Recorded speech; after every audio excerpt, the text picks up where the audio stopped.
नमस्कार मंडळी, माझं नाव आहे श्रवण आणि येस, थिएटरबद्दल गप्पा मारायच्या असतील किंवा थिएटर कलाकारांच्या एकदम इंटरेस्टिंग गोष्टी जाणून घ्यायच्या असतील तर ते सगळे इथे होणार आहेत. कारण मी आज आहे इथे NCPA मध्ये, जिथे होतोय प्रतिबिंब मराठी नाट्योत्सव. Do you want to see the magic? चला दाखवतो. How do you manage to look so young?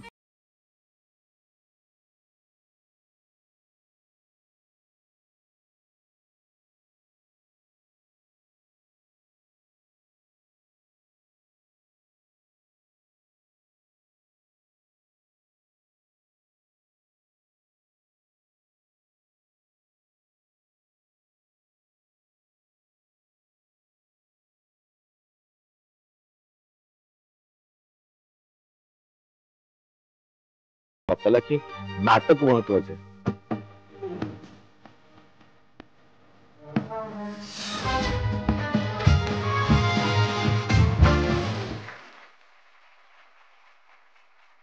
नमस्कार मंडळी, माझं नाव आहे श्रवण आणि येस, थिएटर डिटेल्स मध्ये तुमचं खूप खूप स्वागत आहे. By Zee theatre. आणि आपण इथे आहोत NCPA मध्ये, जिथे होतोय प्रतिबिंब मराठी नाट्य उत्सव. मस्त मस्त इथे प्लेस बघायला मिळत आहेत, मलाही बघायला मिळत आहेत. आणि आत्ताच दगड आणि माती, काय छान एक प्ले झालाय जो मी बघू शकलो नाहीये, कारण माझी इथे इंटरव्ह्यूज तुमच्यासाठीच करत बसलोय म्हणून मी इथे बसलोय. पण yes, I so missed it. आणि आज आपल्यासोबत आहेत उमेश सर आणि Omkar. How are you guys? म्हणजे कसं झाला प्ले, मला ते सांगा. नाही, खूपच छान झाला प्रयोग. पहिला प्रयोग होता दगड आणि माती या नाटकाचा आमच्या प्रतिबिंब फेस्टिवल मध्ये ते नाटक ओपन आज आम्ही केलं. आणि खूप छान प्रयोग झाला. आणि लोकांचा आता लोक बाहेर आहेत, म्हणजे या इंटरव्ह्यू नंतर आम्ही लोकांशीच बोलू. पण आता जे जे भेटले ते खूपच चांगला त्यांनी प्रतिसाद दिला, ओव्हरवेल्मिंग रिस्पॉन्स दिला. छान वाटतंय. Nice nice nice. Sir, about a character म्हणजे आपण इथं पटकन सांगू शकतो? मी तात्या नावाचं कॅरेक्टर करतोय हां, हां. आणि नाना जो आहे त्याच्या वडिलाचं मी कॅरेक्टर करतोय त्याच्यामध्ये. ओके. आणि दगड आणि माती सचिन सरांनी डिरेक्ट केले, सचिन शिंदेने. आणि आपले दत्ता पाटील सर आहेत, त्यांनी लिहिलेलं आहे. ते Yes. खूप मातीतलं नाटक आहे. हां. आणि खरं तर ते नाटक बघण्यातली गंमत आहे, अनुभवण्यातली गंमत आहे. आणि आता मला असं वाटलं की लोकांच्या रिस्पॉन्स वरून की त्यांना ते आवडले. Nice nice nice. सर, आपण इथे NCPA मध्ये परफॉर्म केलं आणि यावेळी म्हणजे लोकांसमोर परफॉर्म करणं हे वेगळीच मजा आहे. You have done lot of TV आणि तुम्ही पण सर बरेच काही काही प्रोजेक्ट्स असे केले आहेत. पण थिएटर जेव्हा येतं तेव्हा लगेच आपल्याला त्याचा रिस्पॉन्स मिळतो.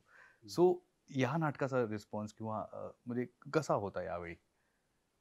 खरं तर आता आज आमचा पहिला शो असल्यामुळे काय होतं की आपल्याला प्रेक्षकांचा रिस्पॉन्स कसा मिळेल माहित नव्हतं. म्हणजे आपल्या आपण करताना माहित असते का इथे मिळेल किंवा इथे हे होईल, हां, ते अंदाज येत नव्हता. तर आज जरा बऱ्यापैकी अंदाज आला की असा या ठिकाणी मिळू शकतो रिस्पॉन्स, जसा Nice. पाहिजे, ज्या इमोशनचा पाहिजे तसा. नाईस नाईस तर नाईस. त्यामुळे आज जरा कारण इकडे प्रेक्षक वर्ग चांगलाच आहे, त्यामुळे त्यांनी बऱ्यापैकी चांगला प्रतिसाद दिला. Nice. How was your reaction with your character, जे लोकांनी कनेक्ट केलं असेल? खूपच चांगली. एकतर काय, दगड आणि माती हे जे नाटक आहे, तर ते एका गावाचं नाटक आहे. आणि त्या गावामध्ये गावामधला एक जो मुलगा आहे, त्याला त्या गावाचा इतिहास शोधायचा आहे. आणि तो इतिहास शोधायला लागतो जेव्हा, तेव्हा त्याला गावाचा इतिहास सापडतो का? तो सापडलेला इतिहास नक्की कसा असतो? आणि तो इतिहास आपल्याला कुठल्या स्वरूपात आपल्याला सापडतो? असं वेगवेगळे लेयर्स या नाटकामध्ये दत्ता पाटलांनी मांडलेले आहेत. आणि त्याच्यामुळे आता उमेश जसं म्हणलं तसं हे खूप मातीतलं नाटक आहे. कारण का आपण कुठून आलेलो आहोत याची आपल्यापैकी प्रत्येकाला याची उत्सुकता असते. हो. आपण कुठून आलोय, आपलं मूळ गाव कुठलं, काय पुणे मुंबई असेल तरी सुद्धा हो. आपण कुठे राहतो, तिथे काही घडलंय का, ऐतिहासिक दृष्ट्या महत्वाचं घडलंय का, कल्चरली महत्वाचं घडलंय का, सोशली, पॉलिटिकली. तर असं महत्वाचं काही आपल्या गावात घडलेलं आहे का, असं नाना हे जे पात्र आहे ते बघतं. त्याला त्याचे मित्र आहेत, त्याचा जो बाप आहे तो त्याला म्हणतो की तू हे करू नकोस. कारण का इतिहास शोधणं म्हणजे आपण फुकट अभिमान बाळगत बसतो ऐतिहासिक Exactly. गोष्टींचे. तू ह्याच्यापेक्षा आजच्या जगण्याकडे लक्ष दे. तर हा जो बाप मुलामधला इथे संघर्ष आहे. आणि मग या सगळ्या संघर्षातनं आणि या शोधण्यामधनं काय हाताला लागतं, अशा हे नाटक सांगतं. आणि आता ज्या ज्या लोकांनी बघितलं त्याच्यातली, आणि इनफॅक्ट ह्याच्या आधी आम्ही जेव्हा आमच्या प्रॅक्टिसेस केल्या तेव्हा जी काही माणसं आली होती, आम्ही याचा एक रिहर्स रिडिंगही NCPA ला केलं होतं. सो जी कुठली माणसं जी शहरात आलेली आहेत, जी कुठल्या तरी मोठ्या गावात आलेली आहेत, छोट्या गावातून, त्या प्रत्येक माणसाला या नाटकात काहीतरी आपलं सापडतं. कारण का ते त्या माणसाच्या ची गोष्ट आहे. आणि अशा जास्तीत जास्त माणसांनी हे नाटक बघितलं तर आम्हाला फारच आनंद होईल. Super super. नकळत आपलं आता म्हणजे मी नाटकात काम करतोय, मी पण काय म्हणू गावाकडचाच आहे. पण आपण असा विचार करत नव्हतो की आपण आता आलो इकडे मुंबईत जवळपास काम करायला लागलो. पण ह्या नाटकामुळे आता मी अजून एकदा मागं पाठीमागं काय काय झालं, कसं काय झालं, आणि काय Nice. तशी जर्नी झाली आपली Nice, असं. nice. सर तुमच्या दोघांचाही आयुष्यातला पहिला थिएटर परफॉर्मन्स कुठला होता sir? Like you still remember. May be तो बालपणी असेल, लहानपणी असेल किंवा आता जो तुम्हाला आठवतो की yes this is my milestone. जिकडनं मी सुरुवात केली होती मे बी. मी तुळजापूरला क्रिकेट खेळायचो आमच्या कॉलेजकडून, आणि मला म्हणजे नाटक वगैरे असं बघितलं खूप, असं आपल्याकडे तिकडे जास्त होत नाहीत. पण आमचा ते तुळजापूरचा ग्रुप आहे पंचरंग प्रतिष्ठान म्हणून. ओके. तो मी काम करत होतो त्याच्या अगोदर 25 वर्ष तो काम करत होता, पण मला माहित नव्हतं ते. हम्म. तर क्रिकेटमध्ये खेळत असताना आमचे सर त्यात काम करायचे, आणि माझा एक मित्र त्यात घाशीराम कोतवाल नावाच्या नाटकामध्ये तो काम हो. करायचा तिकडे ओके. असताना. तर त्यांची प्रॅक्टिस चालू होती, तर मी गेलो होता प्रॅक्टिसला गेल्यानंतर मला ते मजा वाटली की चांगलं आहे, मस्त आहे. हम्म. ते झालं नाही नाटक, पण पहिल्यांदा आम्ही ते त्याची प्रॅक्टिस तिकडे केली, आणि मग गहाण नावाची एक एकांकिका होती. ओके. तर गहाणमध्ये मग मी पहिल्यांदा काम केलं, की जे लोकांना म्हणजे बघताना असं वाटलं की हा जरा बरं करतोय. तिथून मग ते चालू झालं, म्हणजे हम्म. काही बॅकग्राऊंड किंवा काही हे नसतं. येस. What about you? मी पण शाळेमध्ये असताना काही एकपात्री नाटकं केली होती. म्हणजे सबरहाट निघाले लंडनला हे जे प्रसिद्ध हो. नाटक आहे लक्ष्मणराव देशपांड्यांचं, तर ते शाळेमध्ये केलं होतं. त्याचा खूप छान रिस्पॉन्स होता. तर ती माझी खरं तर नाटकाची पहिली मेमरी माझी ती आहे, आठवण ती. माझी मेमरी तर विचित्रच आहे सर. पहिली आठवण. मला झाड बनवलेलं सर. खरंच म्हणजे तिकडनं हो. सुरुवात झाली होती. बट येस ऑफकोर्स तुमचं काहीतरी वेगळंच असेल नक्की. Have you bloomed? All these years giving good fruits. So yes, तर ही आठवण आहे खरं तर.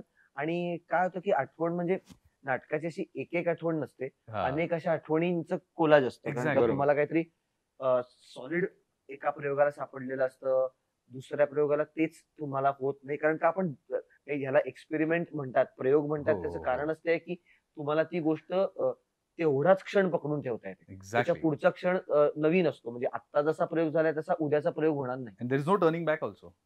At all. Yeah. सो त्यामुळे ती फार छान गोष्ट असते. त्यामुळे आठवणी जरी असल्या नाटकाच्या अनेक गोष्टींच्या, तरी सुद्धा प्रयोग करताना किंवा नाटक करत असताना त्या आठवणींचा फार उपयोगच होत नाही. कारण का दररोज नव्यानेच करायला नव्यानेच लागतं करावं तुम्हाला. लागतं. त्यामुळं आठवणी बऱ्याचदा असं होतं की नाटकात काम करणारे लोक आठवणीत एकमेकांबरोबर असतानाच काढतात. कारण का भीती वाटते लोकांना काहीतरी आपण चांगलं केलंय सांगायची. कारण का लगेचच प्रयोग असतो आणि लोक बघणार असतात तुमचा प्रयोग. हा. Yeah. अशी कुठली कॉम्प्लिमेंट जी तुम्हाला अजूनही अशी बोलला की मेरे दिल के करीब आहे कॉम्प्लिमेंट, जी तुम्हाला लगेच, कारण थिएटर असं माध्यम आहे जिथे आपल्याला लगेच रिॲक्शन मिळतं. तशा म्हणजे खूप आहेत असं म्हणायला हरकत नाही, Oh, पण म्हणजे जस्ट बिंग मॉडेस्ट. नाही. पण मी Yeah, of course. कारण आमचे ललित कला केंद्रामध्ये मी ललित कला केंद्राचा पास आउट आहे. तर त्यावेळेस आम्ही तू वेडा कुंभार नावाचं नाटक करत होतो, आणि ते ऑब्व्हियसली जो स्ट्रगल आहे रिहर्सलचा, जे होत नाही, आणि त्याचं जे डिगिंग आहे ते आपल्याला प्रयोगागणित हे होतं. पण प्रयोग संपल्यानंतर आमचे समोर खाते सर म्हणून आहेत, तर त्यांनी मिठी मारली होती. तो ही माझी खूप जवळची चांगली आठवण आहे. आणि एका शोला अजून एक चांगली मोठी गोष्ट सांगायची म्हणलं तर, मी मानव कौलचं ममताज भाई पतंगवाले नावाचं नाटक करत होतो, आणि त्यावेळेस नसीरजी आली होती बघायला. वाव. आणि नसीरजींनी बोलवून घेऊन सांगितलं की आप अच्छा काम करतो.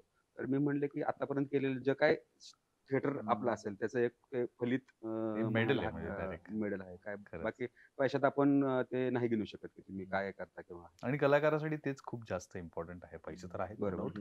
But yes for you.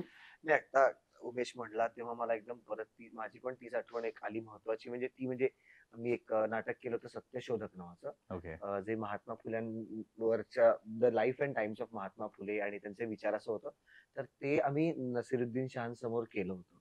आणि त्याच्यानंतर ते ज्या पद्धतीने नाटकाबद्दल बोलले आणि माझ्या कामाबद्दल पण जे 2 ते 3 वेळा बोलले, त्यांनी खूपच बरं वाटतं. कारण का ज्या माणसाला बघत आपण ज्या माणसासारखं कधीतरी आपल्याला काम जमलं तर आपल्याला फार आवडेल असं वाटतं. अशा माणसांनी कॉम्प्लिमेंट केलं किंवा अगदी माझ्या अत्यंत आवडत्या माझ्या काही लेखकांनी जेव्हा माझं काम त्यांना आवडलं होतं तेव्हा मला फार बरं वाटलं होतं. आणि येस, अशा आठवणी. माझ्या आता एक मध्ये जोडून मुद्दा म्हणजे की मला असं वाटलं की माझं कधीही काम करताना मला असं वाटतं की डिरेक्टर खुश व्हायला पाहिजे आपल्या कामावर. तर ते काय अजून घडलं नाही.